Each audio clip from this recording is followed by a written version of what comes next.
Thank you for downloading the BBQ Central Show. The BBQ Central Show is supported in part by these great sponsors. The BBQ Guru, makers of automatic pit temperature control devices and barbecue pits. Their website is thebbqguru.com.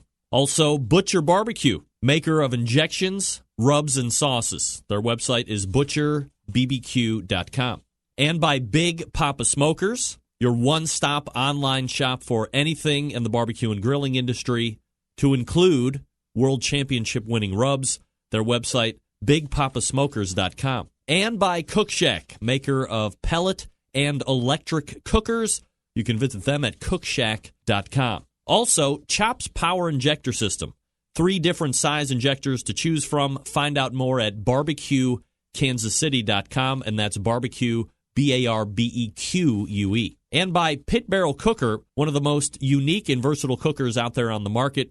Visit them at pitbarrelcooker.com. And by Smithfield, the biggest name in pork, bringing you great opportunities this barbecue season. Get smoking with Smithfield and their grant program and committed cooks program. Learn more at smokinwithsmithfield.com. And by Green Mountain Grills, some of the finest pellet cookers on the market. Their website, greenmountaingrills.com.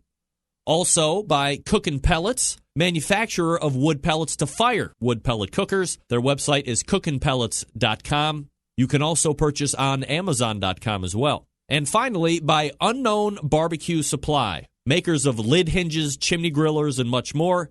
You can visit their website, unknownbbq.com/shop. Use promo code REMPE for 15% off your entire order.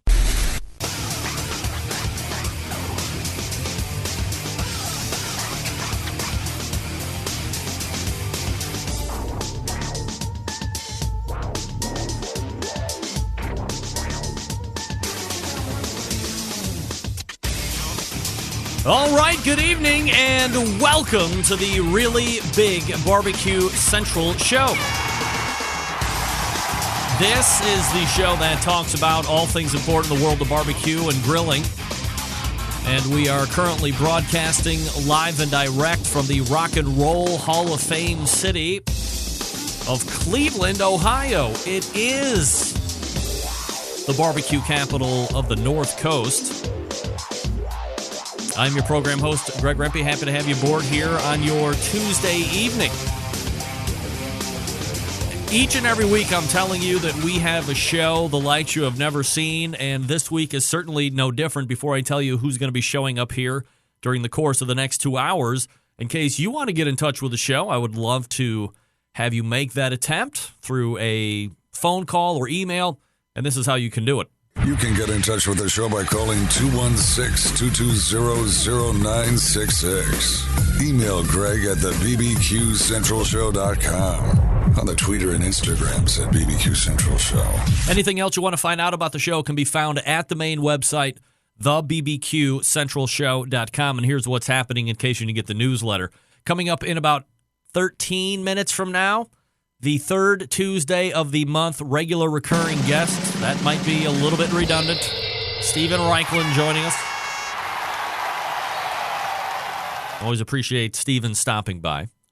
And then at 9:35, Sam's Club 2017 getting ready to kick off this coming weekend in Daphne, Alabama. So, no better time to have on Mike McCloud, MMA Creative, partner to KCBS and the Sam's Club Tour, of course, as well as getting a number of other name brand sponsors with KCBS. And then creator of the World Food Championships, which I'm sure we'll talk about with him as well as we start that road to victory in November coming up. And then we'll move to the second hour.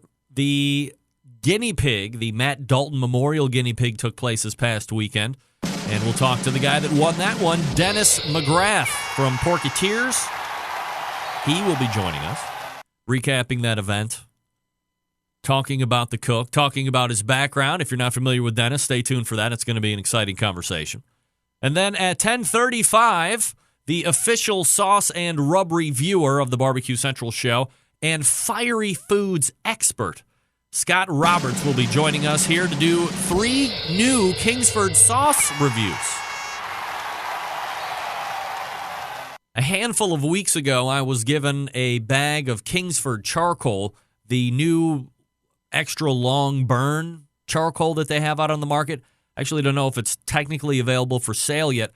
I believe the Weber charcoal that I got a couple weeks ago, I actually got a second bag of that. That might have been an error on Weber's part, but I certainly appreciate the error. That, I believe, at least in certain parts of the country, is available for sale right now. So if you've tried it out, I would love to get your feedback on it. I'm going to be doing a rather extensive test on the Kingsford and the Weber head-to-head as soon as I have a weekend that, the weather is decent, and I have the time. Last weekend, the weather was decent. I just did not have the time. No. I was in Chicago playing volleyball. Well, I was not playing volleyball, but my oldest was. And we were there watching the team, cheering on in support because, she has the broken finger. Nothing more fun than driving out to Chicago and sitting in a dome and watching volleyball and your daughter not play with a whole bunch of colleges out there watching those kids play. Love that. So there will be a charcoal review coming up sooner than later. Very controlled, very meathead-esque, if you will. Hey, let everybody know that the show is on the air. Please do me that favor. Get on the Facebook, get on the Twitter, the Instagram, Google+. If you use that, does anybody use Google+? I know I ask that every once in a while, but I just wonder. Here are some websites to send them to. Audio only of the show, thebbqcentralshow.com. You can also send them to the longtime video syndication partner of the show, OutdoorCookingChannel.com, which some of you are watching as well. Now, let me say this. You can also get the video feed on my Facebook page, but I have to caution you. There is kind of that scrolling chat on the Facebook. I do not monitor that, not even for 1 second. I don't. Get that big stuff out of here. So please don't. Well, feel free to interact with anybody that is watching through the Facebook feed. I'm more than happy to have you guys interact with each other. But if you're looking for my direct feedback, I do not watch that chat. I don't even have it up. I just know I'm streaming there. Magically, it happens. Now, I'll go into the comments after the show and react to some if I feel it needs reacting to or commenting on or liking, if you will. But not during the show. There's enough going on here with all this other stuff. If you want to chat with me, go to the OutdoorCookingChannel.com, log in, and take place with the chat here. This is like the original chat form. I call it the show within the show. Head on over if you want to interact with some very popular barbecue people and some very savvy and fanatical Centralites. John Dawson weighing in from Patio Daddy-O BBQ because he sees my Horse Meat 2017 t-shirt. We need a Harry to Horse interview about horse meat. John, I don't disagree. I've been trying to chase down Harry for at least the last 3 and 4 weeks. We're very rapidly leading up to the Triple Crown, which is, of course, his favorite part of the year, as we all know. So I'm sure he's doing a lot of due diligence and has just become perhaps conveniently unavailable, especially if he actually listens to the show and realizes that I'm trying to start the conversation about potentially legalizing horse meat as a potential alternative to what's available out there on the market today. And that's all the shirt is really talking about. We're not trying to make people eat it. We just want it to be an option. But it's currently illegal, so it can't be an option. It's illegal. It's like heroin or weed or pot. I mean, nobody does that.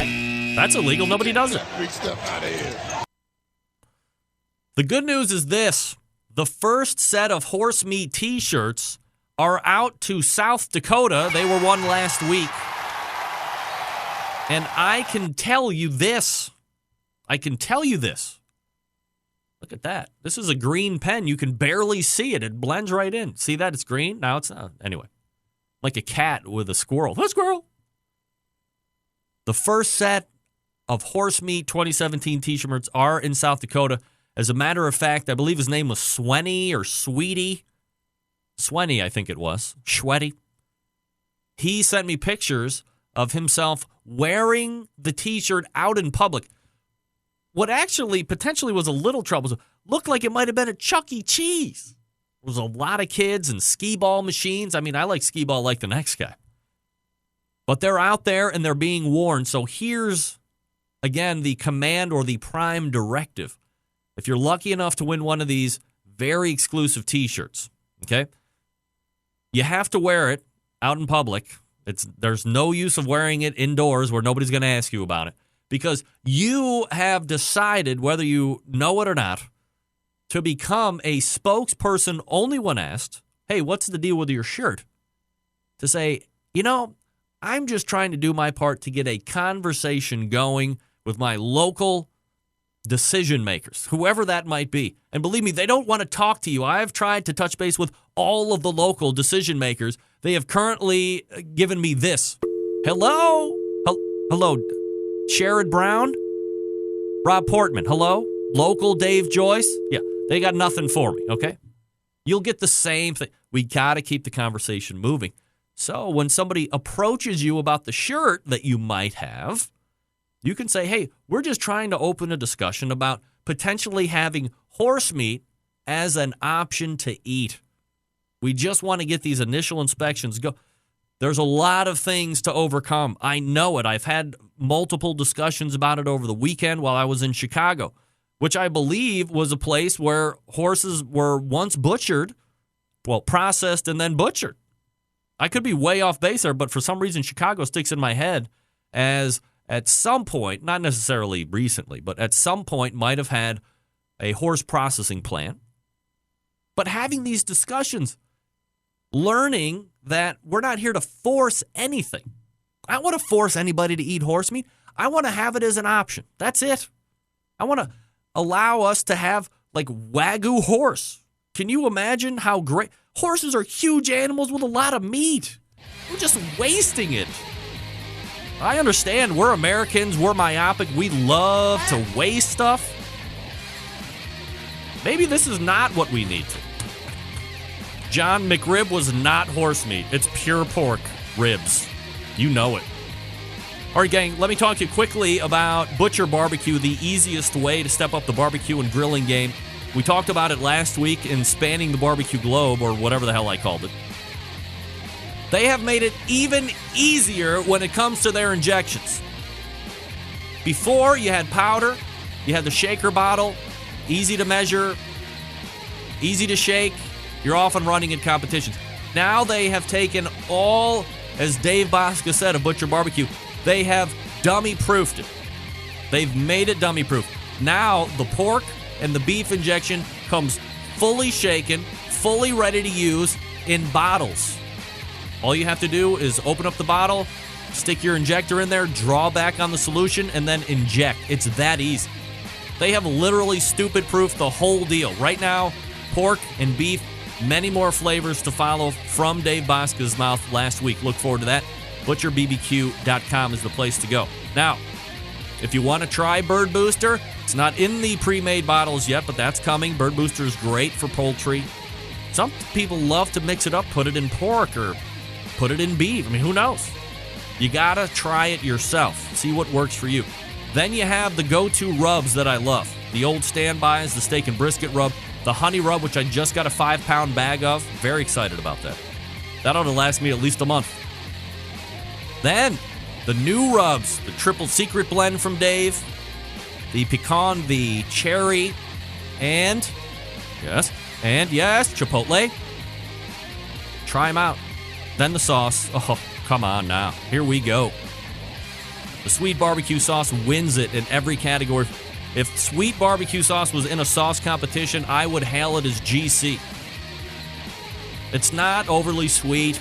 It's got some back-end heat. It's got some tang. No liquid smoke flavor profile at all, which I certainly appreciate.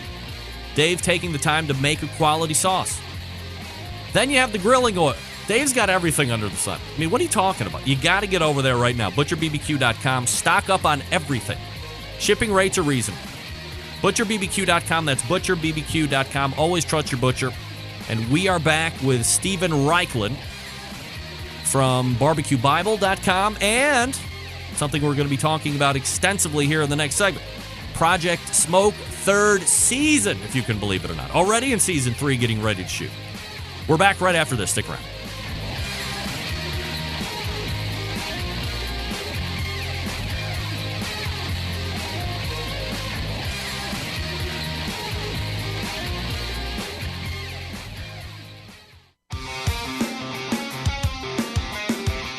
Broadcasting live from the BBQ Central Radio Network studios in Cleveland, Ohio.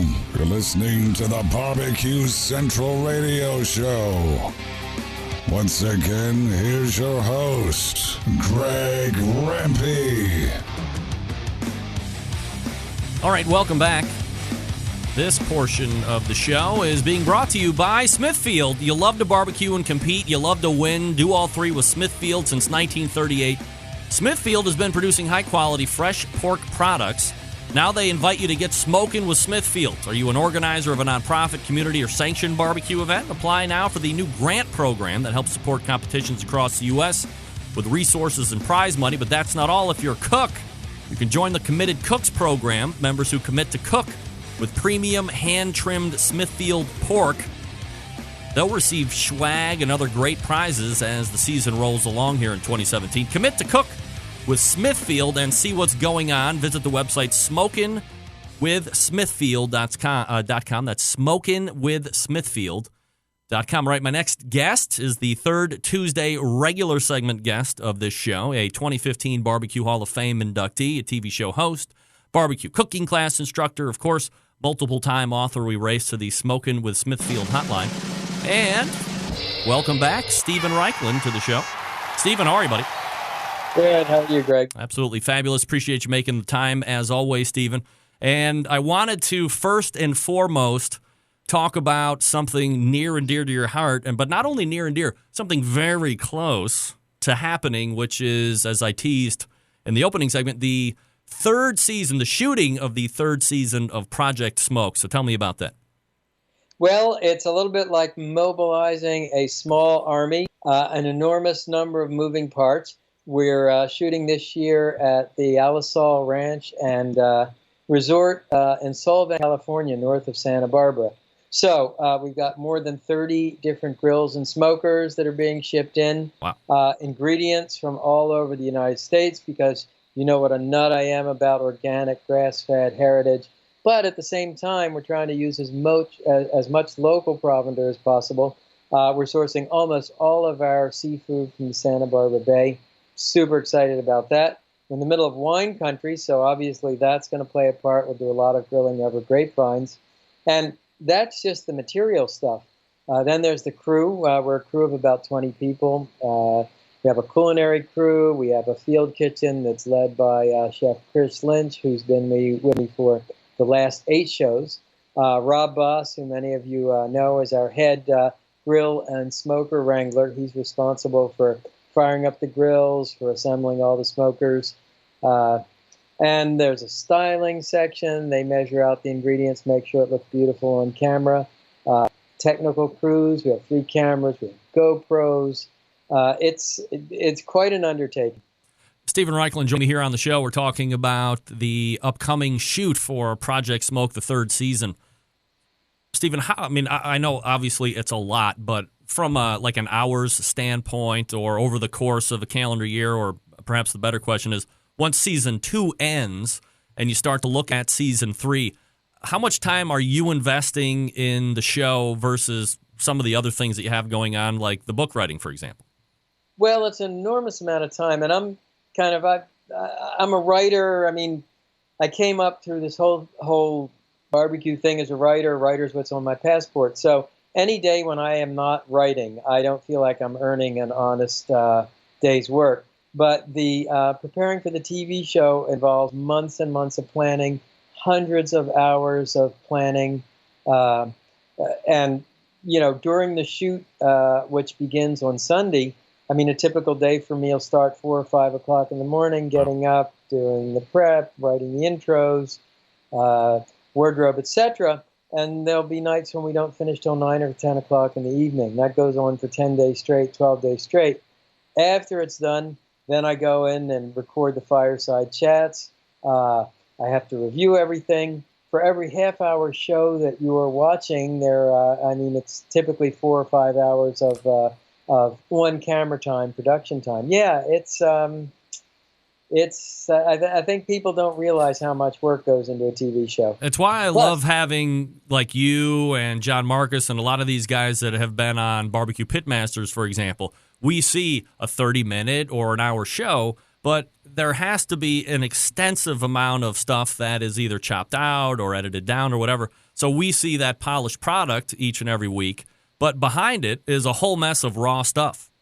Oh, yeah. I mean, I'm sure it's at least 10 hours for every hour you shoot. Might even be 20 hours for every hour you shoot. Wow.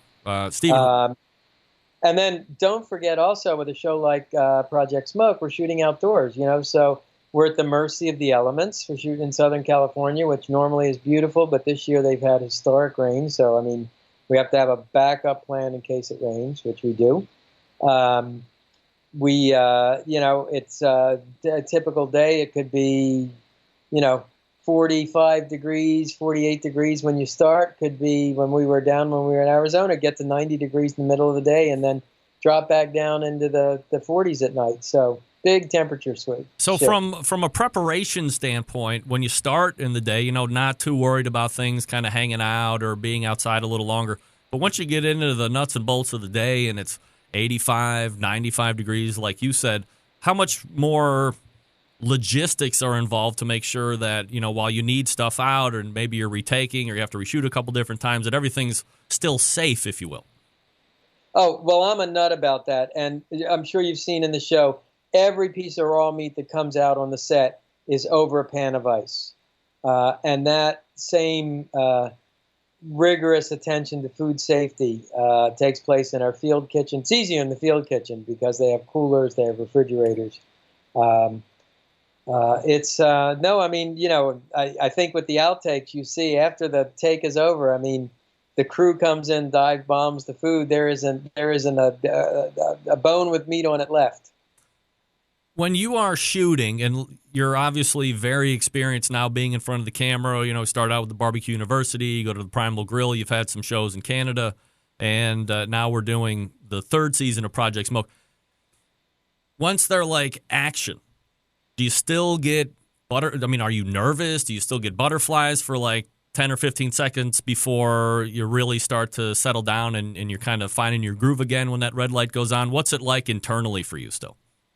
Well, in the very beginning, it was pure panic. I mean, they'd say action, and I would just sit there speechless. You talking to me? You mean action, me? The host? At this point, I kind of know how to do it. But sure, there's always nervousness. You want to find the right words. This writer thing, I mean, I kind of tend to think the way I would write. So I think in sentences. I like them to be polished. I like them to be balanced. So talking off the cuff does not come easily to me. So that was just my next question. So in a situation like this where I don't provide you a full list of questions, we talk a little bit about outline and some stuff like that, but you've known me now for 12 years, and you know that you're going to say something. Good heavens, we were both in puberty when we started, Yeah, right? no doubt. We were, well, I don't want to say we were much better looking. Of course, we're very dynamic looking still, but maybe a little younger looking, I guess. But if you say something, I might go left, or we might not even get back to the outline, whatever. So in a situation like this versus a situation on the camera, I notice, because I'm interviewing some other people, on the camera, they never miss a beat.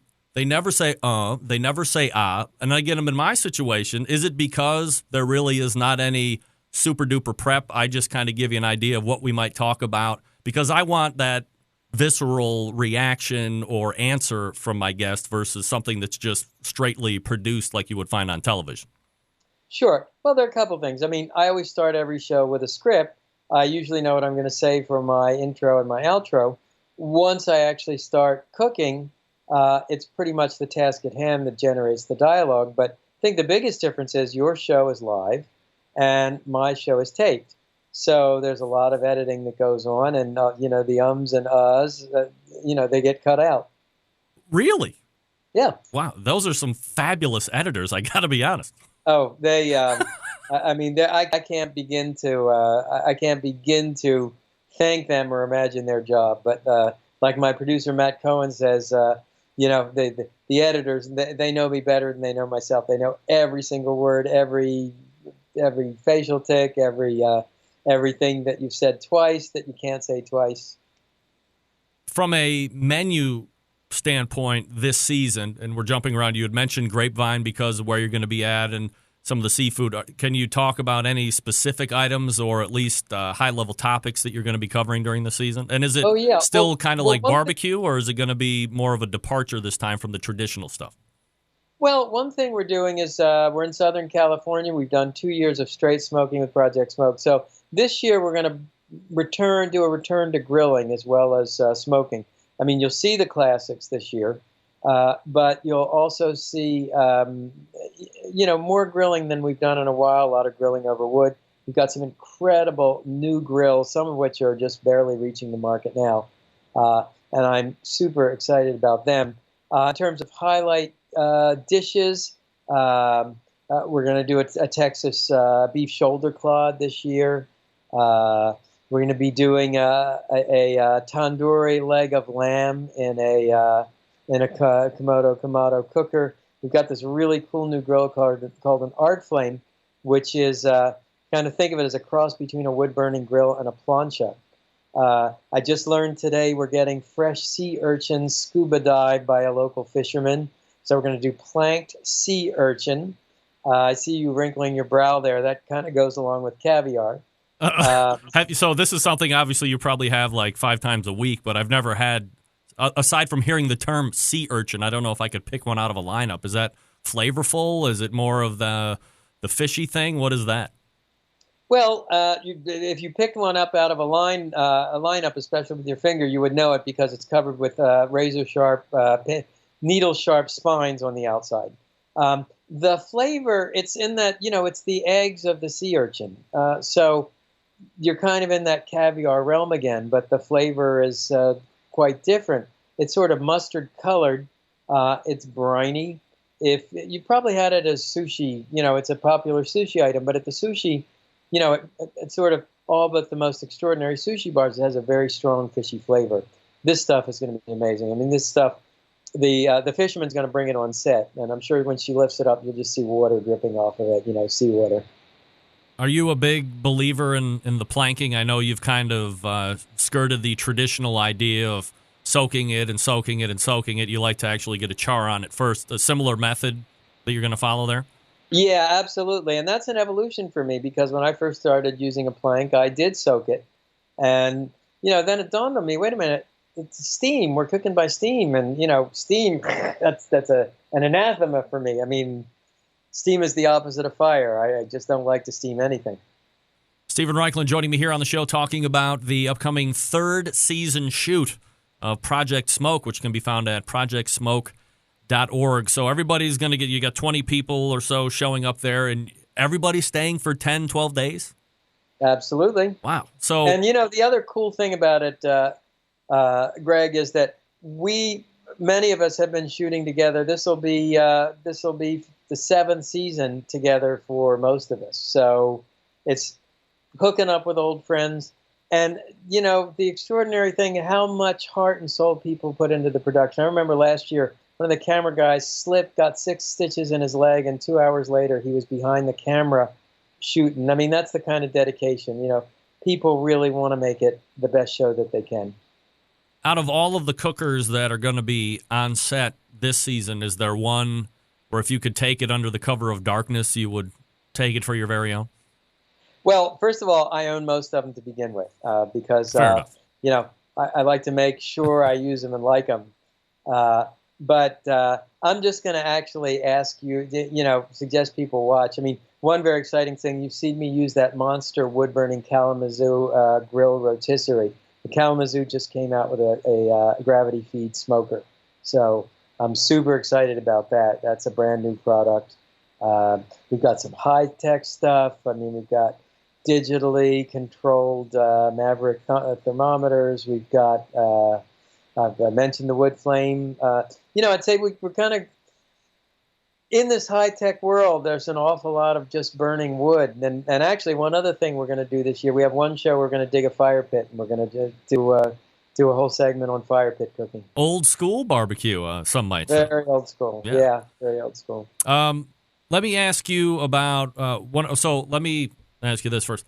After you're done completing, when do you see it as finished product for us to consume? So the show will start airing on Memorial Day. Call your local PBS station for details. And then it'll run for the next 3 months. But, PBS is decentralized. By the way, there's some nasty talk about defunding PBS. And wherever you are on the political spectrum, I hope that you see the value of PBS and you'll write your local congressperson and tell them that you don't want to see PBS defunded. What they spend on PBS a year is probably roughly what it takes to keep Air Force One in peanuts. It's a very small amount compared to what's spent in other parts of our budget. Stephen Raichlen joining me here on the show, barbecuebible.com, projectsmoke.org, a couple different websites to check out here while we're chatting. Stephen, with a couple minutes that we have left, one of the latest blog posts that I saw on your website was talking about getting longer burns out of fuel, and I guess especially in a climate like we're going to be, well, that we should be in, although it's been 60 degrees here in Cleveland over the last handful of days, and a lot of other traditionally colder places have been experiencing warmer weather. But there's no such thing as global warming, right? We can sure deny climate change. Right? I know. Because, I'll take it. Last, 10 years ago, I'm sure you didn't get 60 degree weather in Cleveland in the middle of February. But 4 years ago, it was like negative 15 degrees for 3 months, right? Hello. Strange coincidence that the last 10 years have all been the hottest in human record, but I don't want to get too political here. Talk to me about longer burns out of fuel, because there are, a couple different options to use, briquettes and lump and so forth. Yeah, this is so simple. I call it a top-down burn. I saw technique is often associated with a guy named Min, but in effect, what you do, let's say you're cooking on a Weber Smoky Mountain or a big green egg, big mound of charcoal, and then you put about a half a chimney of lit coals on top of that. You close up the smoker, you get the vents regulated, and that charcoal will burn down very gradually. And I'm up to the point now where I can get an 8-hour burn on one load of charcoal on a water smoker, which is super convenient. One of the things that I was taught very early on, and the Minion method was taught to me, of course, is so when you get the Weber Smoky Mountain paper directions, it tells you to fire up like 1 or 2 charcoal chimneys and just jump them in lit and off you're racing, and it's like a furnace that you're trying to bring down. And somebody said, hey, it's way easier to start slow and build up that temperature, and then once you're there, hold it, instead of starting with a house of fire and trying to bring it down under some type of a control. So, what you're saying makes perfect sense. Yeah, it's, and I will confess, we're always learning. That's what I love about this business. But I think probably when I wrote certainly when I wrote Barbecue Bible or Planet Barbecue, I was doing that hot burn and then adding charcoal every hour. But this top-down burn method, it's as close to set it and forget it as you can get. Now, of course, you want to check it. You need to add wood periodically. You want to monitor it. But I think the last thing I did those big bad beef ribs on the cover of the Project Smoke book a couple of weeks ago, and I loaded the Weber smoker exactly one time at the beginning. Wow. All right, so Stephen's on his way to California where they're going to shoot Project Smoke 3. If somebody falls out with injury and you need a ringer out of the bullpen, Stephen, all you got to do is call and let me know. I'm happy to jump on my private jet and hang out there. Well, there you go. You got the beard already. Yeah, that's right. Well, I could be your stand-in. We're almost identical, for crying out loud. 2 handsome devils. ProjectSmoke.org and BBQBible.com. Next month, we're recapping the shoot. All right, Stephen? Absolutely. Look forward to it. All right, take care. Thanks a lot. As always, great show. Stephen Raichlen is on his way to shoot Project Smoke Version 3. All guests on the BBQ Central Show appear via the Smithfield Hotline. Yummy. So if you've been watching Stephen Raichlen low these many years on whatever version of show that he's currently shooting, what's your favorite show? Did you like Primal Grill the most? Did you like Barbecue University the most? What about Project Smoke? For me, I grew up I used to watch Barbecue University with my mom back in Cleveland. Many, many days and years ago. We would watch it, and we loved it. Hooly Hooly Chicken. He was at the Greenbrier. Is it still the Greenbrier? But that's where so that was like my all-time favorite show because it was like the indoctrination to Steven Raichlen. Now, here he is showing up on this show once a month, and they're getting ready to shoot yet another season of Project Smoke. Somebody likes it. I can tell you that. I'm no genius, but somebody likes it. You know what else people like? Big Papa Smokers stuff, because it wins a lot. Big Papa's is the one-stop online shop for anyone interested in barbecue. All American-made grills, spices, sauces, accessories, even a kit that gives you everything you need to make a world-class smoker out of a 55-gallon drum. Big Papa Smokers has made a name for itself by winning almost every major barbecue championship that is out there to win with their rubs. They've also banded together with fellow California-based rub company Simply Marvelous Barbecue to form what has now become known as the West Coast Offense. Defying conventional wisdom, these two California-based rub makers have cornered the market on competitive barbecue and begun to redefine the flavor profiles that competitive cooks from across the country have begun to aim for. They've even created two of their own unique competitions. The one at the end of the year, King of the Smoker. Everybody loves that. Looking for the invite. A back-to-basics competition. King of the Smoker, unique in that contestants may not use any electric device, such as pellet cookers or pit miners. Contestants only allowed to use charcoal, wood, and their wits to win one of the most high-stakes barbecue competitions around. Then the other one that took place this past weekend, the Guinea Pig. This is a cost-controlled competition that helps to bring in newcomers to competitive barbecue. It also features prize distribution all the way down to 10th place in each category. That helps provide incentive to get new competitors into the world of barbecue. But it's keeping the vets as well. Yes. On top of all that, they created the unique brand ambassador program called the BPS Elite Team, featuring 15 of the best competition teams in the country to work together to promote camaraderie, competition, barbecue, and to benefit children's charities. Keep in mind that Big Papa has been able to do this with about 6 years of being in the biz, turning the competition barbecue world on its head, creating their own unique competitions, and becoming a staple of a nationwide restaurant chain, that being BJ's Restaurant and Brewhouse. Most importantly, benefiting children's charities across the country. And it continues to be just the beginning for Big Papa Smokers. Mike McCloud joins me out of the break. Talk a little Sam's Club 2017. That's getting ready to kick off this weekend. Maybe some World Food Championships. Who knows what else? Maybe a little KCBS stuff.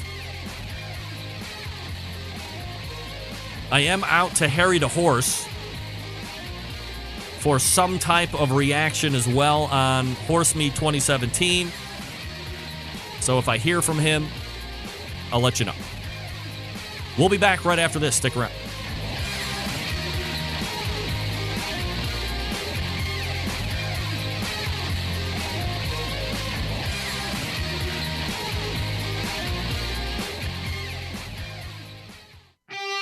Ready to get on the air? Call 216-220-0966. Now, let's get back to the LeBron James of barbecue talk. Greg Rempe. All right, welcome back. This portion of the BBQ Central Show is being brought to you by Green Mountain Grills, manufacturers of some of the best pellet cookers out there on the market today. If you're looking for a big cooker to house a lot of food, they got one for you. If you're cooking medium size, or you have a medium-sized family, they got one there for you. Also, small to take on the tailgates, no problem. If you go to greenmountaingrills.com, that's greenmountaingrills.com. I love my Green Mountain Grill. You could love yours as well. Check them out. Thanks for their support. All right, the 2017 Sam's Club Series getting ready to start this weekend. Here to talk about it, as well as some other barbecue topics, is the president and CEO of MMA Creative and the creator of the World Food Championships. We welcome back via the Smithfield hotline, Mike McCloud. Mike, how are you, buddy? Greg, I am great. I just had a lemon caper salmon dinner. Linden caper salmon dinner? Take that. Take that. Is Linden caper a thing? I don't know that. No, it was lemon caper. Lemon. Oh, okay. I've not had that much wine. So what are you drinking? I have a full glass of ice water. It must have been that Tennessee accent that snuck right by me. That or the Verizon cell towers that don't always work down here. No doubt about it. Mike, can you believe it that the Sam's Club National Barbecue Tour started all the way back in 2011 and now gearing up for the 6th season? And so the history is there now, and it's a favorite of any number of reasons for the pitmasters across the country. But looking back, when you had initially struck that deal with Sam's, did you, just between me and you, of course, did you really envision the success that it has experienced over the lifetime now? No, I mean, it was hard to see beyond the 3 months from that moment that we first sit down with them. And, I think it's a testament to just a really, really fortunate development. Barbecue was in a great spot. I think Sam's Club became a great partner. KCBS was moving in the right direction, and we were just trying to nudge everything along, and great things happened. So it was good for the industry, and the industry was good to it. So it is pretty phenomenal to sit here and think it's heading into its 7th year. This weekend in Daphne, Alabama, the 2017 installment kicks off. Is there anything new this season that we need to know about prior to the whole kickoff on Saturday? I don't think so, other than we are in talks about doing a TV show around this season and trying to game out with some very smart producers, people smarter than I am, about how does that look? Do we film it at the regionals? Do we try to follow certain teams through the system? Do we shoot a final episode, obviously, at the headquarters at the championship? So that's the biggest thing that I'm kind of trying to figure out strategically right now, of how to overlay a TV component to the series. I think operationally we're set up for it to be as smooth and as strong as ever. The registration process this year, the sign-up process for everyone, judges and teams, went the best ever. And we're fully loaded. We always have a few teams that kind of drop out because of family emergencies or whatever, but I think we've got it set up for the best year yet. So we're excited about that, and we're just going to keep trucking along and make sure that we do what we've always done.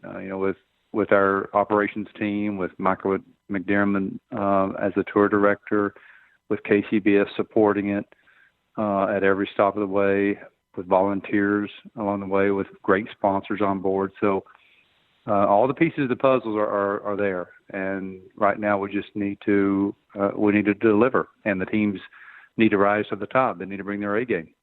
So you talked about TVs. Let's explore that here for a second, because as you know, I have a vast amount of experience in television, which if you add it +1 is 0. Do you think from a barbecue point of view, and there was a long run of the Pitmasters and the various versions before Pitmasters became Pitmasters, you seem to have kind of found that, I don't know if perfect niche is the right thing to say, but I'll throw perfect niche out for the World Food Championships. But do you think at all that the country has become a little stale on barbecue television at this point? I would be a bad marketer if I agreed to that. But I do think that you're on to an interesting thought, and I think it's incumbent upon anyone who's trying to program TV around barbecue, which typically is not a great spectator sport. That's the interesting thing about TV and barbecue over the last 10 years is that it did rise to the top in TV ratings, and it has had a good movement. The question now is what keeps it moving? What keeps it interesting? What keeps it compelling TV? Is it personalities? Is it funny challenges? Is it a series? Is it a co-branded oriented kind of thing? So it is challenging. We rack our brains a lot, because sometimes you look at TV shows, and especially the networks, and if the ratings aren't a certain level, they just don't greenlight a second season. So smart TV people are always trying to figure out what is the next it. And I think barbecue is in that zone of what is the next it factor for barbecue. So hopefully we'll be a part of that solution. Regardless, Sam's Club Barbecue Tour, which interestingly for you, I think this might be a news item we should talk about. All right. We found it necessary not necessary. We found it as an opportunity to rebrand it this year. It is now the National Pro Barbecue Tour presented by Sam's Club. Really? Yes. So you will see when we roll out the truck. I think it hits the road tomorrow, and it'll show up in Daphne for the first time.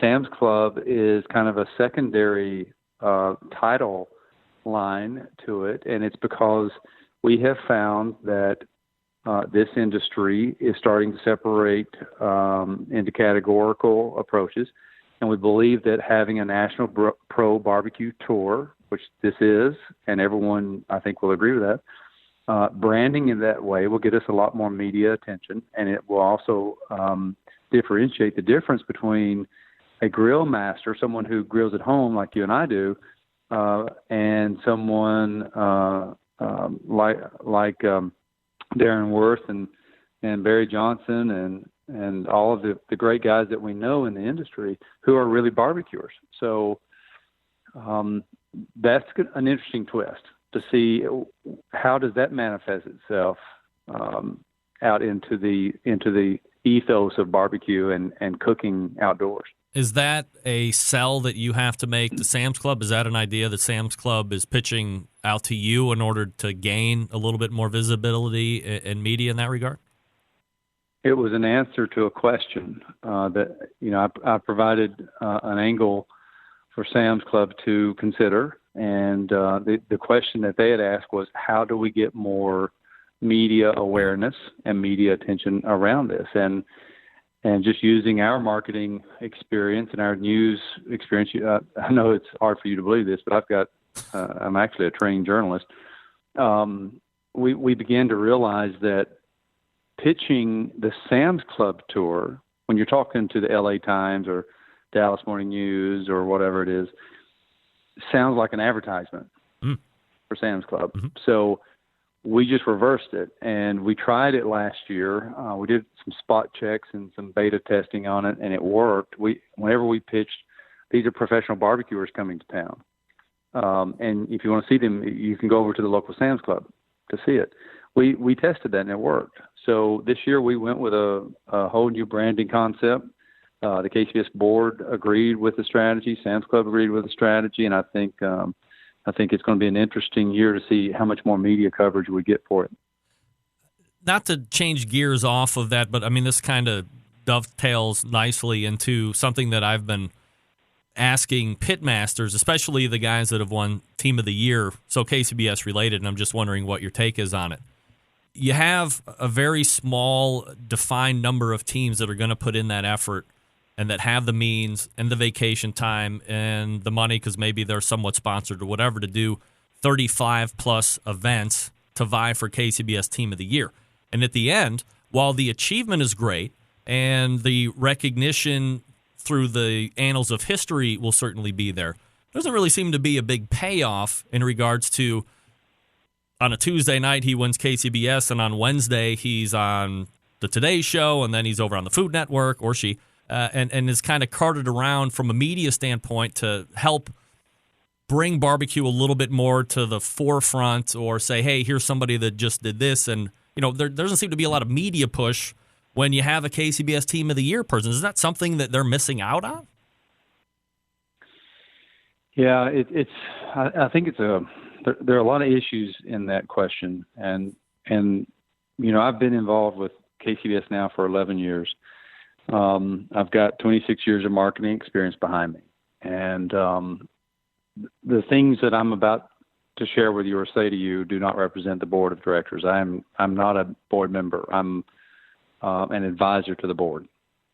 But I think we are falling short on a couple of things. Number one, I think the KCBS Team of the Year ought to get the biggest prize purse of anything that exists in the circuit, period.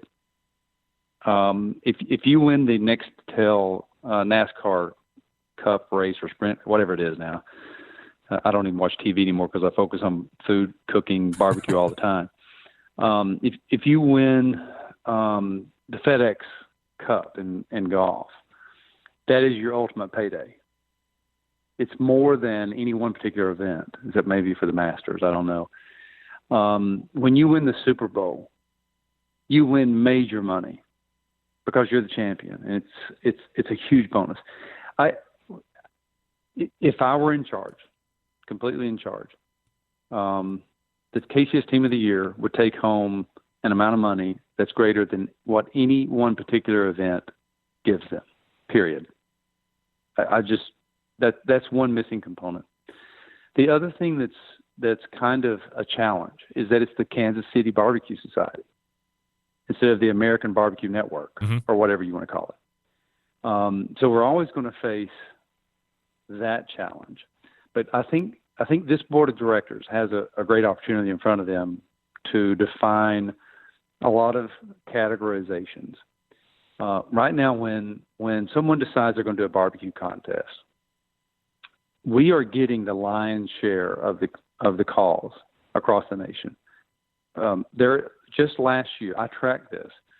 There was 1.5 billion with a B media impressions for the Kansas City Barbecue Society. 1.5 billion. Wow. So if you're in barbecue and you're in a civic group and you decide you're going to do a barbecue contest, the first thing you think of is the Kansas City Barbecue Society. So we've done our job in getting that out there, and KCBS has done its job, and so have the teams and the event organizers involved in our network. But when the phone call is answered, we're going to have to start talking about what kind of contest do you want to do. If we really, really want to elevate barbecue or elevate cooking outdoors, do you want to do a Carolina-style barbecue contest? Do you want to do a Memphis-style barbecue contest? Do you want to do a Texas-style barbecue contest? Do you want to do a steak contest? Do you want to do a backyard contest? There's such an opportunity for KCBS as the leader in this industry to elevate cooking and elevate barbecue and answer all the questions so that we do find all of the answers and coalesce, funnel those things into something that's good for the entire industry.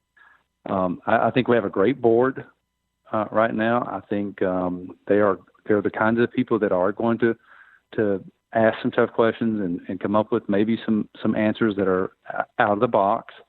So I'm eager to see what happens over the next year. But I think if we start becoming the barbecue solution, no matter what, no matter how they want to do it, whether it's a World Food Championship style or a Guinea Pig style or a Memphis style or a KCBS style, if we can do that, and then we can make sure that the Team of the Year is the biggest winner, we will end up on Letterman, or not Letterman anymore, but we'll end up on Late Show.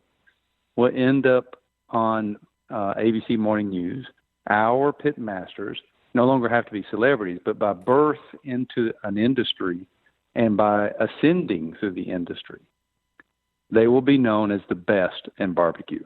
We have to achieve that. Mike McCloud joining me here on the show, president and CEO of MMA Creative, creator of the World Food Championships, and we were talking about how Sam's Club is getting ready to kick off here before the KCBS conversation that we just had. Mike, I'm out of time, buddy, but next time it's World Food Championship talk, all right? Sounds great to me. We got eight months of runway, so we got plenty of time to get to it. Always appreciate the time. Thanks so much. All right, take care, Greg. There he is, Mike McCloud.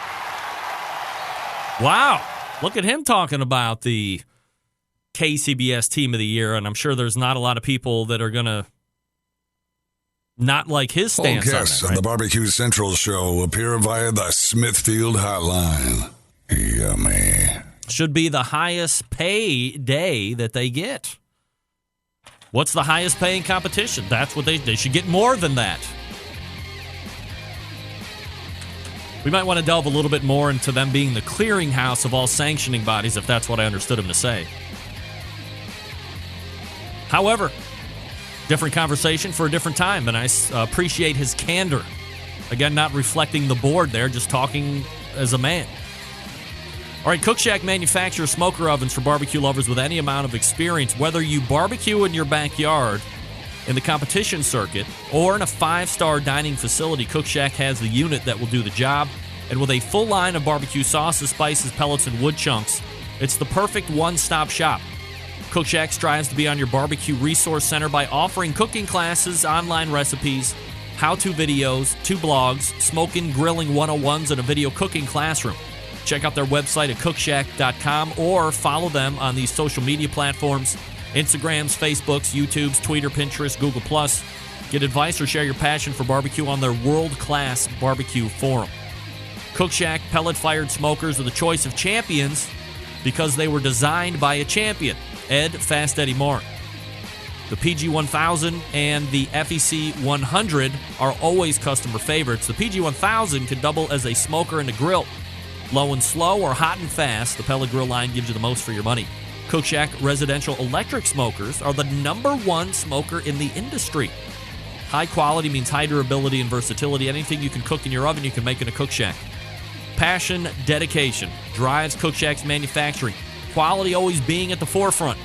Get the best in barbecue since 1962. Call 800-423-0698. That's 800-423-0698 or visit their website, cookshack.com. We're back right after this. Stick around. We'll be right back. Lots to react to.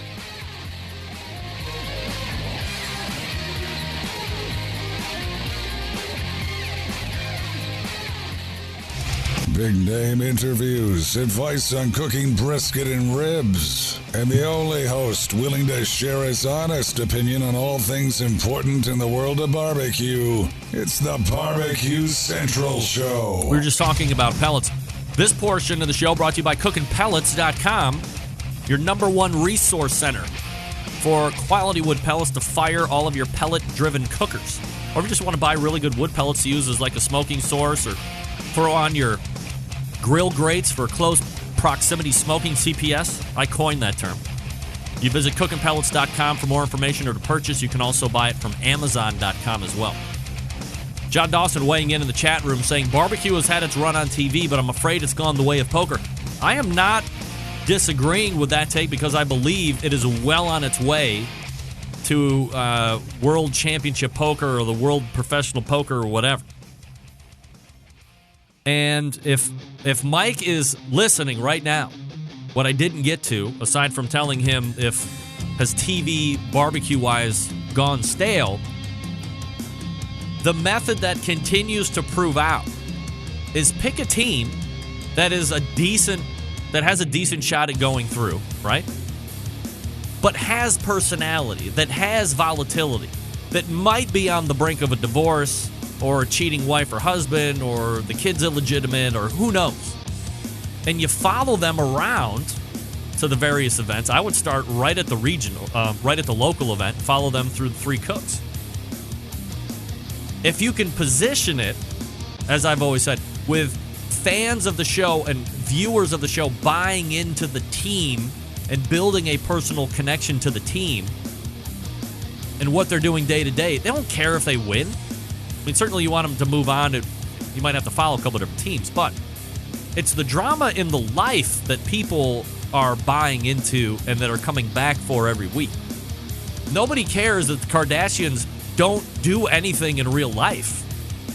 They watch because they fight, because one of the husbands is a philanderer, or one of the guys goes to the bunny ranch and eats a lot of candy and almost has a heart attack and dies. That's the compelling heartstring tugs that barbecue needs.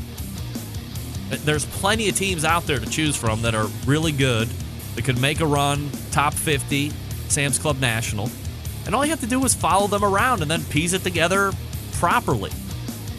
Build the relationship with the team. I've said it time and time again. Deadliest catch. Nobody gives a shit about their fishing. They're buying to see what's happening between the shipmates. Who cares if the crate? You prefer if the cages are empty because then they start yelling more. Same thing with moonshiners. What are you going to make? Moonshine. Who cares? You want to watch Bill and Tim Tom get in a fist fight. Because they will. Because they start drinking and then who knows what's going on. That's what you want. This is what will win barbecue back. You won't even realize you're watching a barbecue show until they win. You're like, oh yeah, they're really good barbecuers. There's plenty of teams out there that could do this, that have the skills, that have the cooking chops, that have personality. Follow them through Sam's Club. This is it. Put that show together. Only give me 25% of the gross proceeds. The gross revenues. That's what I want. Whew. Now that I have fixed the TV barbecue landscape, we're going to step away and reload here for the second hour. Lots of great stuff coming. I got Horse Meat 2017 updates like you won't believe. In many different fashions. Well, 2. But it's more than I had last week. It was just 1 last week, and it was pretty lackluster, I got to be honest. Matt Booher saying Friday night during chicken trimming, that is all about as nasty as the world can get. Patio Daddio, Duck Dynasty isn't duck calls. I've never seen him make a duck call or never finished one. You get it. All right. Stick around. We'll be right back. You're listening and watching the BBQ Central Show. We broadcast from Cleveland.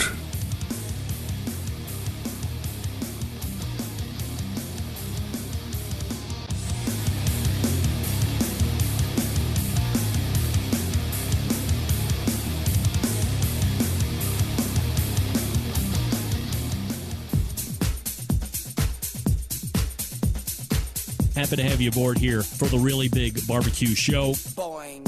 We cook because we have to, and we grill because we want to. Hit me! Fine, how's it going? You have a great show. I'm a big fan. Boing. So what seems to be the problem here? This man looks like he's dead, and he's in the crackle. Charbono! It's all about the charbono, dude! Succulent fish. What? He ate 54 wieners. Oh, listen, Libertius, shut your face. I'm shaking like a dog shit peach seeds. We have top men working on it right now. Top men. All right, just like that, we are into the second hour. Here we go, folks. Here we go. This is the BBQ Central Show. We talk about all things important in the world of barbecue and grilling right here each and every Tuesday. Happy that you've joined in. We broadcast live and direct from the Rock and Roll Hall of Fame city of Cleveland, Ohio. Mike McCloud was my last segment guest. We tore it up.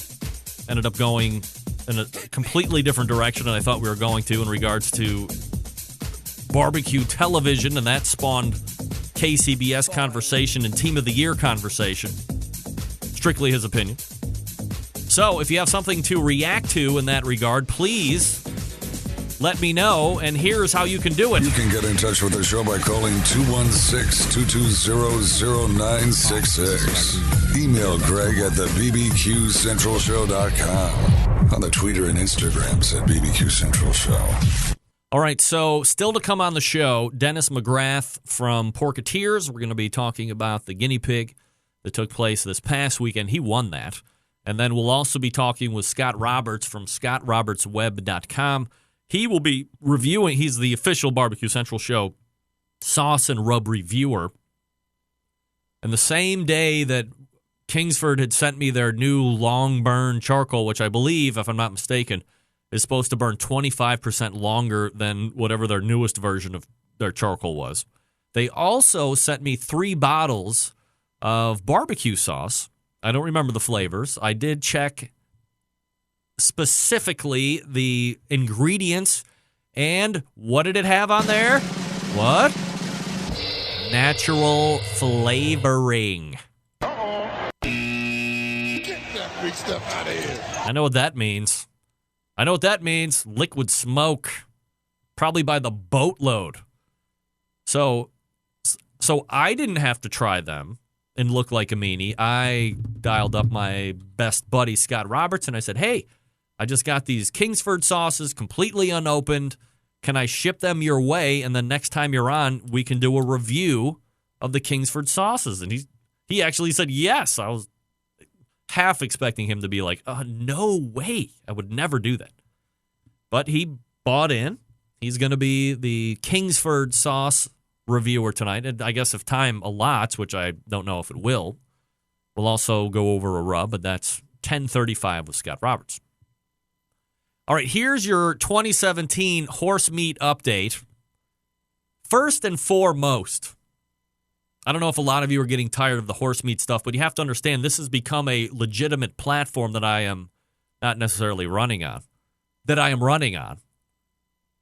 And I'm here to tell you that while adults may be growing weary and tired and disgruntled by my incessant pro-horse meat potential eating talk or just allowance, I just want it to be allowed. The youth of America does keep an open mind. That's right. You would never think it because they don't talk all the time, be texting. They are keeping an open mind. Now, rule number 1 of the show, no names, please. But there is a certain national level JO volleyball team that saw this Horse Meat 2017 t-shirt on my person while I was in Chicago this past weekend. And no less than 8 of the 11 no names, please team members wanted to wear this shirt. Wanted to get one. How can I get one? What's more, because this shirt holds certain responsibility, because you are now a walking proselytizer of changing the hearts and minds of the anti-horse meat establishment. Once I explained to them what I feared the most is that once I said, hey, you realize this shirt means you're going to have to tell somebody, hey, I just want to start a conversation about potentially allowing horse meat to become legal and being an option to eat amongst all of the other foods and meat that is out there. I thought they were all going to be like, head for the hills. No, they were all on board, every single one, even the ones that either A, own horses, or B, ride horses. What else needs to be said? These kids are cool. Not only is the shirt cool, now remember, this no-names team is right at that age where there is a hard line of cool and not cool. This shirt, thanks to John Solberg, very cool. And they buy into the concept. Whoever would have thought kids would be buying into the concept of starting a conversation about seeing if we could get horse meat legalized to be processed and offered as an option to eat with all the other meats? These kids are down. And if these kids are down, I know all the other 16-year-old girls in the country are down as well. Book it. Book it. It's not just because we're from Cleveland. It's not. In Sterling, Virginia, customs agents... Wait, there's this. A BBQ Central Show exclusive news update. Because everybody and their mother was sending me this story over the last couple days on my Facebook page.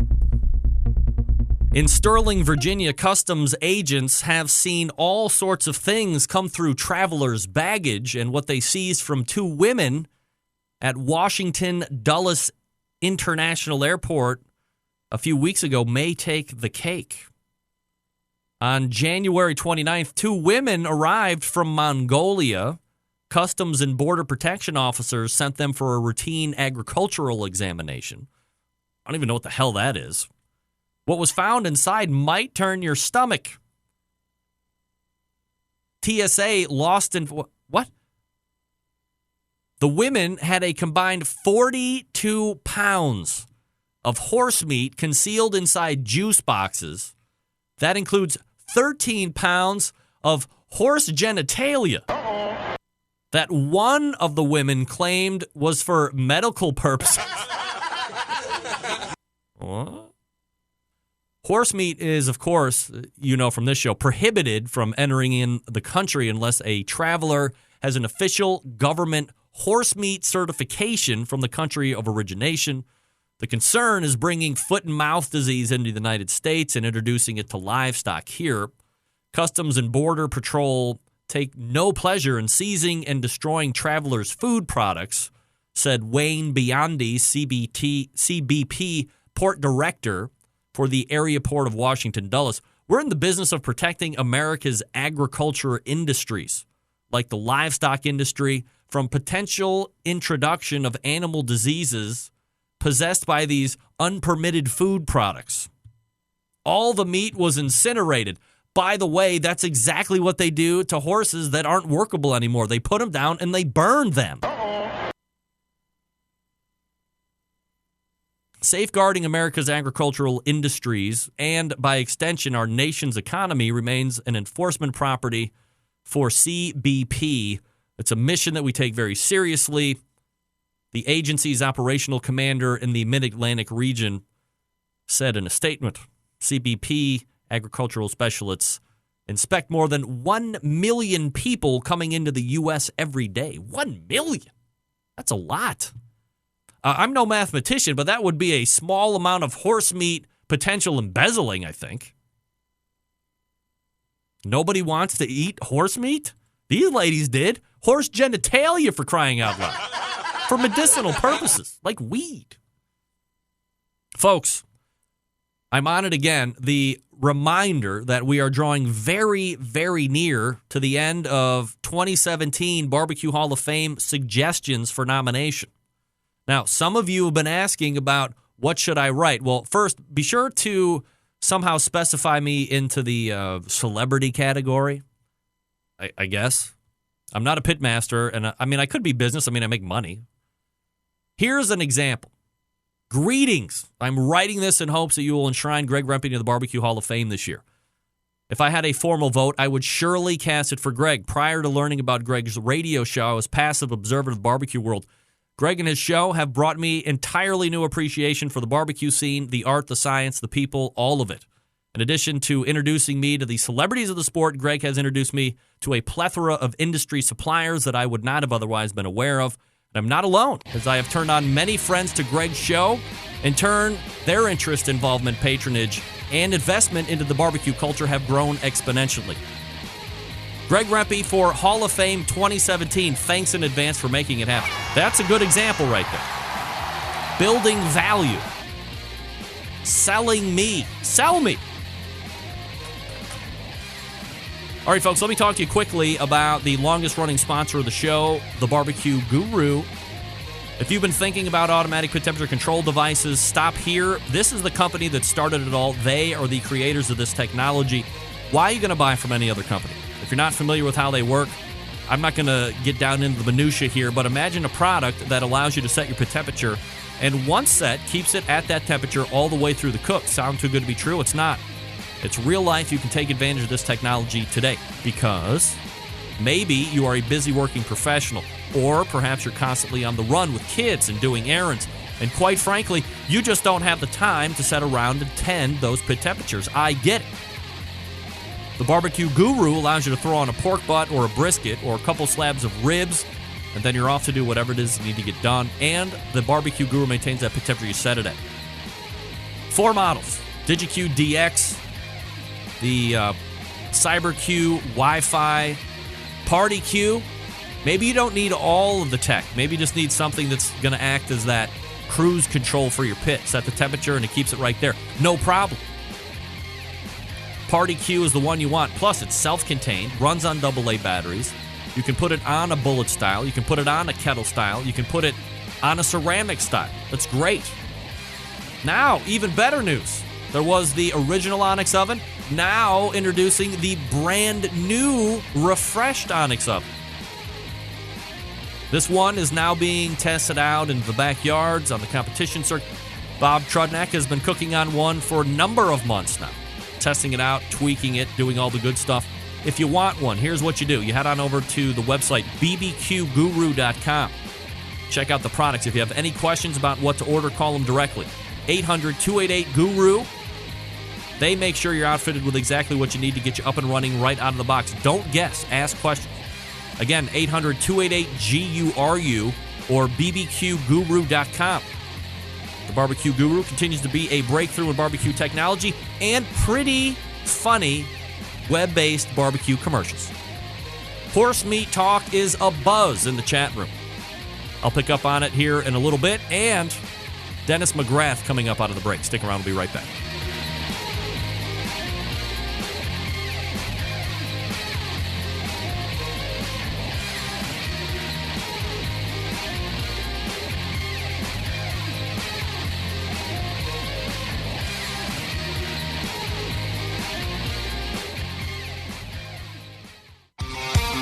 The only show giving you a monthly visit from a doctor of barbecue. A man actually named Meathead. The author of a barbecue Bible. Bloggers, reviewers, competitors, and manufacturers by the dozens. It's the BBQ Central Show. Once again, here's your host, Greg Rempe. Hi-yo, welcome back. This portion of the show being brought to you by Unknown Smoker Accessories. Purveyors of made-in-the-USA stainless steel barbecue and smoker lid hinges, barbecue accessory hangers, rocket-hot chimney grillers. Those things are cool. Heavy-duty aluminum foil dispensers. Fine products from Unknown Smoker Accessories. Keep your gear where it needs to be.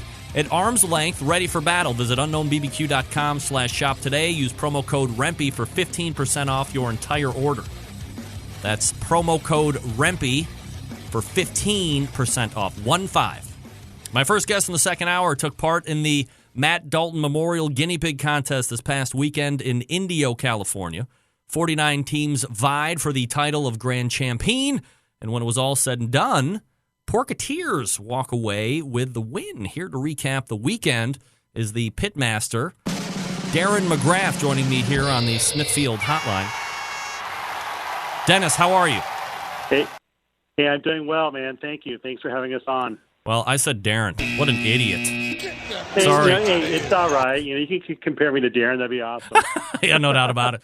All right, so Dennis, before we get into the cook this past weekend, maybe just a quick idea about how you got into barbecue and your background in this whole deal. It started I guess at first in 2008.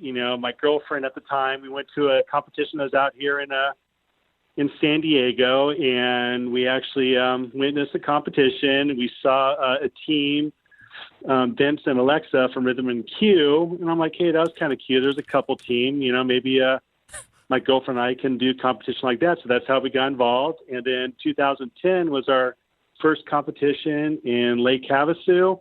I think there was around 70 teams, and we walked away with 8th in ribs and 3rd in pork, and we were hooked after that. Always easy to get hooked when you do pretty well first time out, right?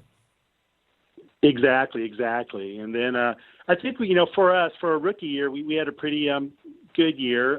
During the Havasu comp, we were 66 in brisket, and I was kind of upset about that. And so I put all my focus on brisket, and then within our first year, we received 2 first place and a second place by the end of the year. Do you find that, I'm going to jump over here just for 1 second, but sure. When you are a new team starting out and you receive these 2 or 3 good category scores, but you have one that, as you said, 66 in brisket, is it easy to turn all of the attention into one without continuing to practice on the other 3 that were decent? You just kind of chalk those up to being okay, and you're going to look at the bad one? Well, I think that's what I did, because we are the Porketeers, and over the course of our competition history, pork was our worst category until this last competition, where we received a 3rd in both the ribs and pork shoulder. So I finally got our team name back. So is Porketeers a play on performance, or like how does the team name find its genesis? You know what? The team name, I guess for being California, was kind of related to growing up and watching the Mouseketeers, and so it's kind of a little play on a Disney theme. We kind of wanted to come up with a name that was, family friendly. And if you ever see our logo, it's kind of family friendly and kind of has, a look of, Disney cartoon characters that my buddy Mike developed for us. Is the girlfriend that you had mentioned kind of getting into that competition scene, is she still in the picture, or is she out of here? Oh no! Well, she's definitely still in the picture. She's now my wife. Oh, good. And, look at you. Oh yeah. It's a love story. Woo! Thank God, she allows me to do this, and she's actually kicking ass in the dessert categories. Do you have to surmise? I can't even begin to imagine that I could meet a girl that would find competition barbecue entertaining, let alone be like, hey, we should do this. You had to know, like, right off the bat, this was the one for you, right? Well, you know what? Back in 2009 or in 2008, 2009, she was the one that encouraged me, hey, let's do it. You've always wanted to do the competition. Let's do it. I actually bought a smoker back in 2005 to compete, but I got involved in doing air shows and catering and stuff like that. I never did the competitions. And then she was the one that encouraged me to do competitions in the first place. So I'm a lucky guy. What's her name? Sherry McGrath. Sherry. Shout out to Sherry. Look at you. You've won the lottery, my friend. All right, so... Oh, definitely.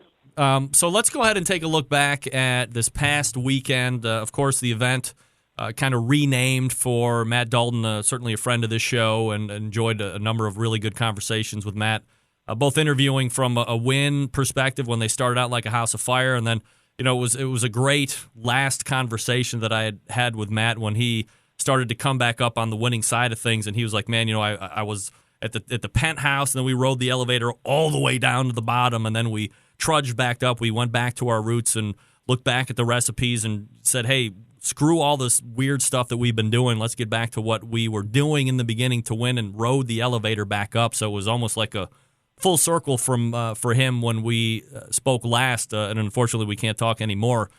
Is there one or two things that stick out to you in your mind about Matt, about Left Coast Q, and about that team?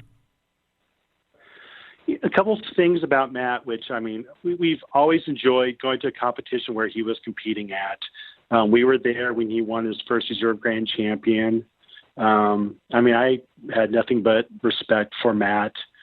And things about him, with my conversations with him, like every time, last year we didn't compete a lot. So, we did go to competitions to say hi, and Matt would come up to us and he'd show us pictures, or he would talk about stuff. And what was great about Matt was that he would try stuff that I would think about trying, but I never did. He would actually do it and prove that if it would work or not, And so, that's something I really respect about Matt. Back in 2014, I was having an issue with, hitting the flavor profiles in California, even though I'm from out here.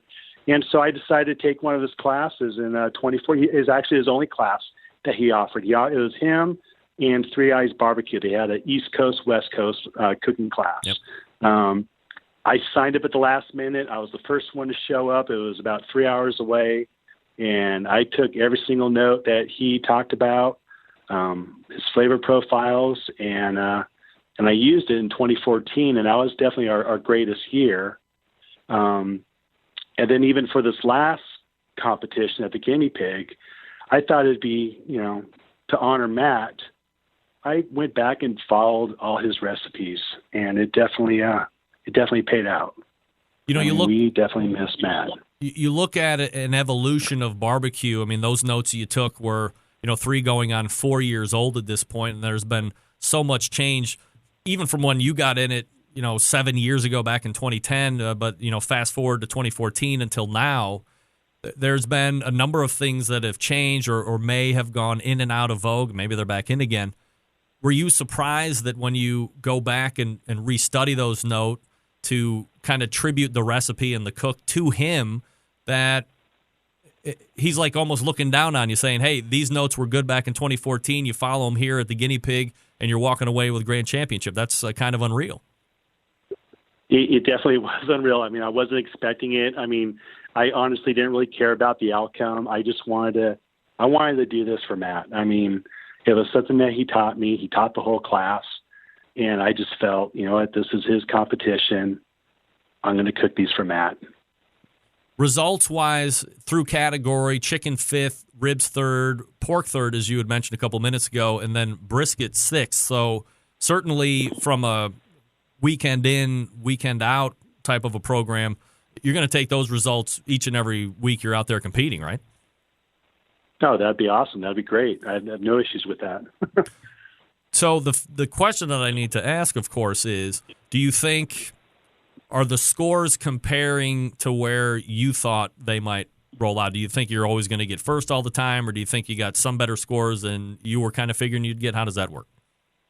You know what? I mean, honestly, in my history, I guess I've always been a good chicken cook and a brisket cook. Sure, I would have loved to have first place brisket. I haven't had that in a while.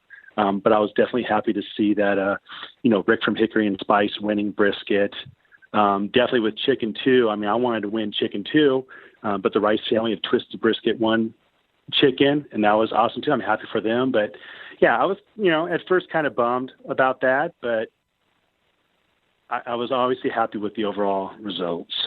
It's all about consistency and building score to the overall results. So once you get... Yeah, definitely. And also, during the cook, I had issues on the cook. I haven't competed in a long time. I only had one competition in 2016. Definitely at the Guinea Pig, that was, second competition of the year. So we get our meats. I run back to the trailer. What did I forget? Cutting boards. So I was able to, walk around. Yeah, something that simple. I'm like, what am I going to do? Cut on the table, So basically I was able to go to Steve from Vicious Smoke, say, hey, do you have a couple cutting boards I could spare? I would have been happy with 2. The guy gave me 8. What a stand-up guy, right? This is what you consistently hear, though, from competitions, whether you're the big name or just the guy maybe out there doing it for the first time. You walk around, you talk to people, and if whatever you don't have, people just seem to be more than willing to give you whatever they can to help out. No, exactly. And, and something that Matt told me, which I do believe Matt heard or was told to by Rod Gray, and I also took Rod Gray's class. You know what? I'm not here to beat you. I'm here to win. That's all what it is. And I think that that's just the mentality of everyone. Sure, if I don't get a call, but someone else does, I am happy for them. And that's what we want to hear. So as you are getting called out through the overall placements, once you're called for Grand Champion, and there's certainly some great teams. You had Lucky's Q, who was a proven big-time competition opponent out there that, you did win almost by 5 points. So it was pretty considerable. However, a lot of heavy hitters in that field. What's it like to win Grand Champion here at this Guinea Pig? It was exciting. And honestly, which is funny, I know my name got called 4 times. I didn't really hear names after mine. And so when I'm sitting there, when they're doing the top 10, for some reason, I'm thinking, I'm not going to get called. But I did. And, it was definitely amazing. And then what was really cool, too, is the people that came up to me afterwards, to congratulate me, to thank me. Matt's parents, Faith and Frank, approached me to congratulate me, and that was a pretty touching moment. What was also, too, is Darren from Iowa Smoky D's came up to me with a big smile on his face, shook my hand, and, that was pretty awesome. I was fortunate enough to cook next to him in November, and talk about a consistent cook. Every time I'm looking over at Darren, he's sitting down. I'm like running around like my chicken with his head cut off. I just hope that someday that when I grow up, I could cook like Darren. Well, we all know what it is. It's Sherry doing all the work. Everybody knows that, for crying out loud. I'm definitely thankful for Sherry. She's definitely my biggest supporter, and I definitely couldn't do this without her. Talk to me about where this win ranks among some of the other barbecue accomplishments. I know that I think it was a year or two ago you had that perfect score at the Jack with brisket, perfect 180. How does this one rank out of some of the accomplishments you've had so far? Honestly, I would say that, due to the fact that it was, the Matt Dalton Memorial, it's up there. I'm going to that Grand Champion trophy is going to definitely hang on our wall, and it's going to be definitely be there to remember me and Matt. He's definitely a great loss in the barbecue community. Dennis McGrath joining me here on the show, pitmaster of Porketeers, talking about the big win this past weekend in Indio, California, the Guinea Pig contest, the Matt Dalton Memorial. Talk to me about this style of event, just from a high level. There does seem to be some good support continuing to grow in the competition world for this style. What do you like about it, and is there anything that you would like to tweak if you had your druthers? Honestly, I don't think there's anything that needs to be tweaked about the event. I definitely enjoy this type of event. I wish there was more. I'll tell you what, the week coming up to the competition was the easiest week ever. I didn't have to worry about pre-trimming meat or anything like that. All the meat was provided there. It was a level playing field. I literally have no complaints with this competition. I would do this competition every weekend if I could. This style of competition, is really focused on two things. One, making competition affordable, and also paying deep into the categories as well as the overall. So do you think that the teams are seeing the value in the concept and it's attracting folks to give it a try? I hope it does. Definitely the paying deep part is important. And honestly, I feel that, if my wife and I are selecting competitions to go to, and if we see that, they're paying, overall top 5 and each category top 10, that's definitely something that we'll choose over a competition that's not doing that. When you were getting into it, I don't know what your thought process was as you were surveilling who was out there competing. And it wasn't on television as much as it was here over the last handful of years. But in general, do you think that the cost of competing is a big barrier to entry for most would-be teams? In other words, do you think that teams think they need to have a 40-foot motorhome and a Jambo pit and all this other high-end crap in order to be competitive right out of the box? I don't think they do. I hate to say, I do have a Jambo pit, which I'm proud of. And unfortunately, I do have a toy hauler.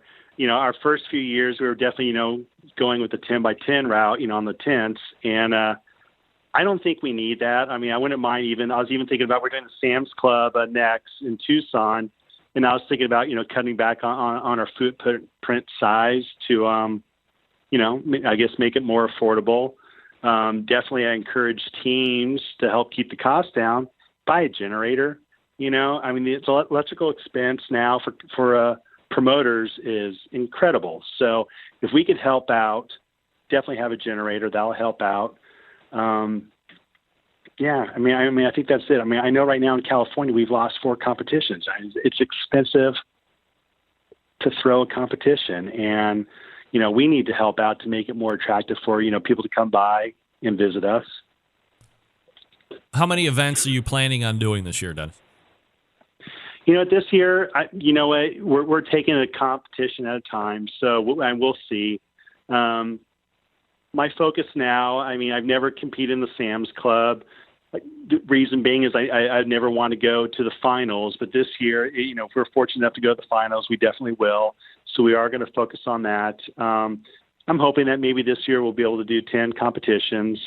Yeah, then definitely I want to get back involved in competing with the World Food Championship in the Bull Burger Battle. Sam's Club Tour is called the National Pro Barbecue Tour presented by Sam's Club this year. Did you know that? I just heard that when Mr. Mike was talking about it, and I think that's awesome. You like the idea of promoting that way? Oh, I think that would be great. I don't see why we wouldn't want to promote it that way. Final question before I let you go tonight, Dennis, and I appreciate the time. Do you think that at this point, because I know in the beginning it wasn't the fact, but do you think that West Coast competitors are getting their just due now, or do you still think that there is some disrespect or discounting of the teams that are out there on the left-hand side? I think for some reason, for teams like in the past, Left Coast Q, and, definitely, Big Papa Smoker, Sterling, he's winning. I think he finished number 2, team of the year. So I'm hoping that the West Coast teams are now getting respect. And, definitely, I would love to have more of the Midwestern teams come out here. Bring it. Dennis McGrath is the pitmaster of Porketeers, and they won the past weekend's Matt Dalton Memorial Guinea Pig contest in Indio, California. Dennis, really appreciate the time tonight. Appreciate you being candid about your thoughts on Matt and on how great of a guy he was. And continued success, my friend. Really appreciate the time. Thank you very much. You got it. There he is. Bye-bye. It's Dennis McGrath talking about the big win at the Guinea Pig. You know who else was at the Guinea Pig? the transition screen that's never coming. That was almost there, but these guys were. All guests on the BBQ Central Show appear via the Smithfield Hotline. Yummy.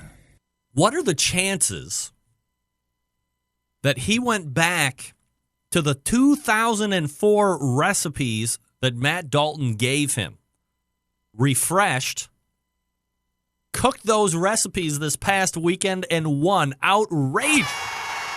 That's awesome. Even gone, he has a stronghold over the barbecue and grilling industry, that being Matt Dalton of Left Coast Q.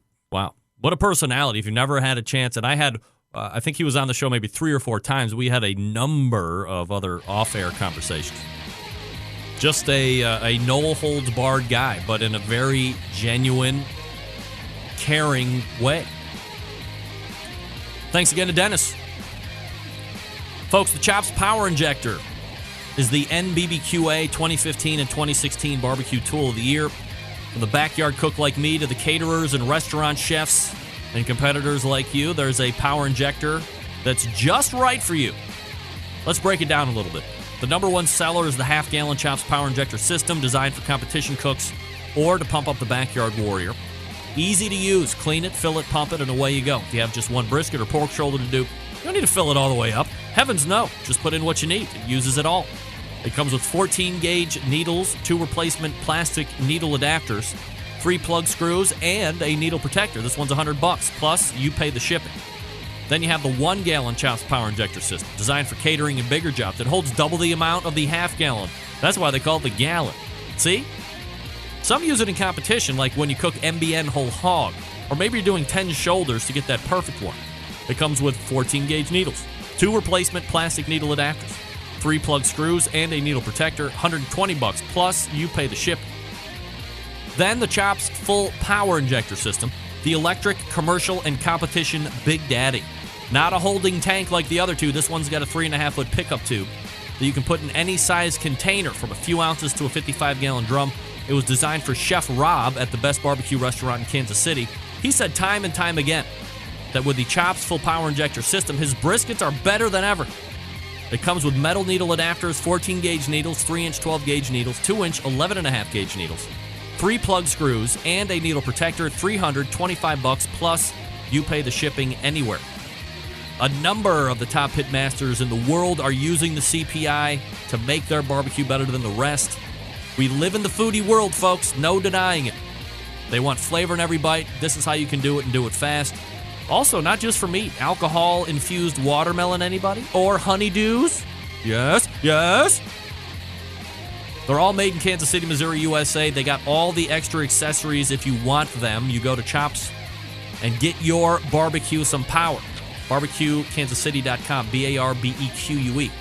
BarbecueKansasCity.com to pick up your Chops Power Injector System today. We're back with Scott Roberts right after this. Stick around. We'll be right back.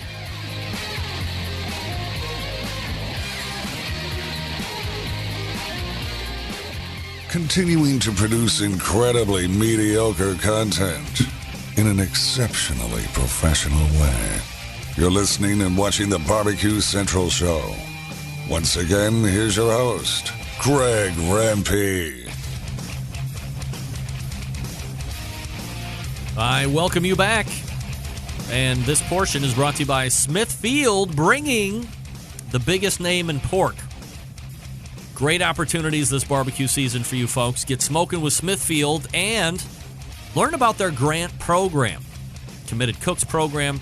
Smokin', S-M-O-K-I-N. Smokin'withSmithfield.com is the website to check it out. Thanks to them and their sponsorship of the show. Newly sponsored, by the way. Loving having them on board, of course. All right. My last guest this evening is the official BBQ Central Show sauce and rub reviewer. Let's waste little to no time by racing over to the Smithfield hotline and welcoming back fiery foods expert, Scott Roberts to the show. Scott, how are you, buddy? I'm doing fantastic. How you doing, Greg? I'm doing absolutely fabulous, Scott. Let me go ahead and find where my mouse is so we can make sure that you are up properly. We'll dispatch with Dennis McGrath and There's Yeah, I don't Scott think I Roberts look right like there. him. Here I am. That's right. I mean, you almost look alike. I mean, it could be almost Twins, like yes. lost twins at birth, twice separated, whatever. Yeah, I have to look into that later. I set it up, this segment, all by myself. And I reached out to a young Scott Roberts many weeks ago, and I said, hey, I got this Kingsford charcoal. And they just happened to include 3 bottles of soon-to-be, now maybe, released sauce. I have no interest in tasting those. Would you like them? And without batting an eyelash, you said, yes, send them on over. I'm Bring always it up on. for the challenge. Always Like this. Sure, Yeah. that's why you are a man and I am a host. So we obviously have 3 things on the docket to be tasting tonight. Before we do that, any news in the fiery food world that we need to be aware of? Any breaking news? Nothing breaking, nothing new. There's a whole slate of hot sauce festivals, expos coming up later this year. There could be just record breakers and specific chili pepper eating contests, but nothing as of yet. So all of these different like pepper conventions and expos and all this stuff, something you would normally attend, or do you kind of pick and choose your spots? I do pick and choose. I cannot hit all of them, and it's just financially just not smart for me to go to all of them, travel all over the country. There's a lot of repetition, a lot of the same food vendors that you'll see at them, but it's always good to kind of see a bright new hot sauce company. They could be like the next big thing, and I'm always excited to taste their products. And if I love them, it's like, yes, there's another one that needs exposure. All the other things are just like the chili pepper eating contest, things like that. They're just the icing on the cake. All right, so like the fiery food show, that's like the big one here, or not necessarily? There are several that are pretty big throughout the year. Now, the one you just mentioned, the National Fiery Foods and Barbecue Show out in Albuquerque, which is just a few weeks from now, the first weekend of March, I believe. I don't remember the exact dates. There's a calendar up on my website. It's scottrobertsweb.com if anybody's interested in that. And then in April, there's a New York City Hot Sauce Expo, and there are a number that are kind of late summer, early fall ones that are pretty big too. All right, Scott Roberts joining me here on the show. ScottRobertsWeb. I wonder what the hell was flickering in your right-hand corner, but I figured it out. Technical expert here. So let's talk about the sauces that are on tap for this evening. You can start with whichever one you want because I didn't write down the flavors. So let me put the camera back on you, and you can just toss it up there, and we'll go from there. Okay, first one I have on my list is the Kingsford Brown Sugar Applewood BBQ sauce. And like you mentioned, these are one of the 3 that you had sent me. Yep. And these, I don't want to like spoil the whole thing, but I will just say that they're similar in tone all across the board. They do have slight differences. Yeah, that was going to be my question. They looked so triplet-like. They do in a way. Yeah. Make no mistake about it. They're made for the masses. They're not going to be for gourmet people who want, just off the wall, really niche flavors. But, they going into it, I had an open mind and I just wanted to see what they all had to offer. All right. So talk about this one. This one, the Applewood Brown Sugar Sauce, this would be closest to a Kansas City style sauce. No molasses, but it has that heavy brown sugar in it. Smoky flavor. And just like you, I abhor liquid smoke flavor. Thankfully, it doesn't have that. It has the quote-unquote natural smoke flavor. All right. So, I mean, that's not off-putting. It's pretty good in the background. It just kind of hits you super sweet. If that's not your flavor profile, stay away from this. If you happen to like things that are super sweet and will just tend to go good on pork and chicken and everything else, this is kind of right down your alley. This will appeal to just your Uncle Jim, who's really not in the barbecue, Aunt Martha, people like that who aren't into all the bizarre flavor combinations that we, backyard cooks, we kind of play around with. It's non-offensive, super sweet, not too bad, but not exactly my favorite kind of sauce. All right, so let me ask you this question. Because it's not offensive and it's not too bad and it's kind of middle of the road, would you say that a team on the competition circuit could use it as either by itself or as a base and get away with it? I would only say as a base. By itself, nah, it's just not going to rise above everything else. It just doesn't have that punch to it. It's way too sweet for that. If you mix it in with other things, maybe a little bit more vinegar, a little bit more tomato presence, it might be a possibility, but I don't suggest any competition teams go out with this sauce. All right. This is strictly for the home, I think. Well, I don't think we have like price, but like how much comes in that jar, and what do you rate it? Well, all these are in 18-ounce jars. The suggested retail price, I looked it up, it is $2.99 for whenever it is available in supermarkets. And I think sometime soon, either by the end of this month or in March, they should be available all across the nation.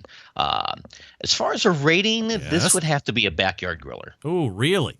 Yikes! Not a rib boiler. That's all, but that's only it. That's like the Not only a rib step boiler. down. Yeah, it's a little better. It's okay. Nothing to rave about. All right, what's the next one? Next one is the original smoked hickory one. This one, less of a sweet presence, but to me, I think when Kingsford had something more of just right down the line, middle of the road, maybe even a quote-unquote flagship product, they kind of went with this one. It's less sweet, a little bit more smoky. It's probably the smokiest of the three. And it has a pretty good hickory flavor, pretty good sweetness, a little tartness on the back end. And to me, I don't remember what order I tasted these in, but when I kind of formally reviewed them, I wrote down my notes. This was the second one, and it actually, raised my opinion of all three of them, thankfully, that, it didn't completely go in the trash can.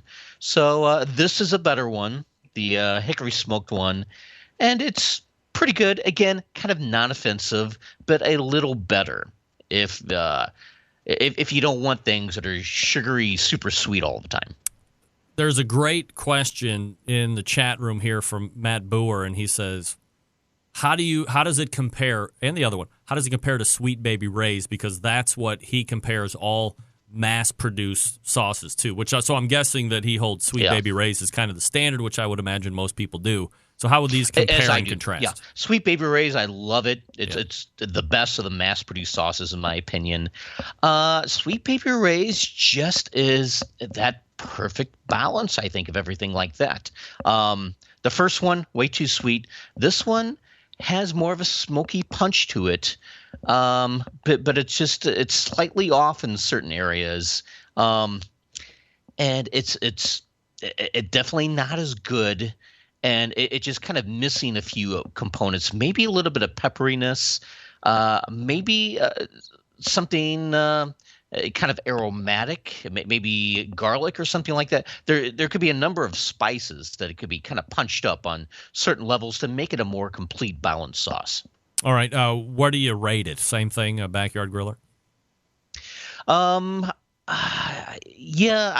It's hard to kind of rate this between a backyard griller and a top 10 call, but I probably would somewhere right in there. All right. Which might be about a 3.5 out of 5. So it's a little better. It's a little better than average. All right, that's good. A little better than average. Always better to be better than average if possible. Yes. What's the last one?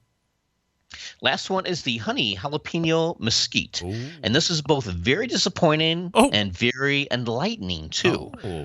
You would expect mesquite, really dark, heavy, smoky presence it could potentially have. Honey, it could be super sweet. Jalapeno, it could just knock you out with some great peppery flavor and heat. It is bland. It's the least smoky out of the three, though you do kind of get some of the dark mesquite presence in the back of the throat after you consume a whole lot of it. Definitely doesn't have any bite to it, but at the same time, it's just kind of smooth, even though it's plain. Again, I hate to use the word non-offensive, but again, that's just kind of what Kingsford is going for here. I don't want that to be kind of a covering up for completely bland or anything like that. But in a lot of ways, I like this one the best. Really? Simply because it just had that, just the kind of smoothness, really. And to me, it's not that it tastes like a really smooth honey mustard, but just kind of that sensation in the mouth, on the tongue. Hey, gang, sorry. I don't know what happened, but right at the end of the Scott Roberts interview, my video froze, my audio froze. So we were pretty much done with Scott, but I do want to say that we have a great show planned for next week. September 11th, 2001, I will never forget. And until next Tuesday at 9 p.m. Eastern Standard Time, this is your program host and proud U.S. American, Greg Rempe. Good night now.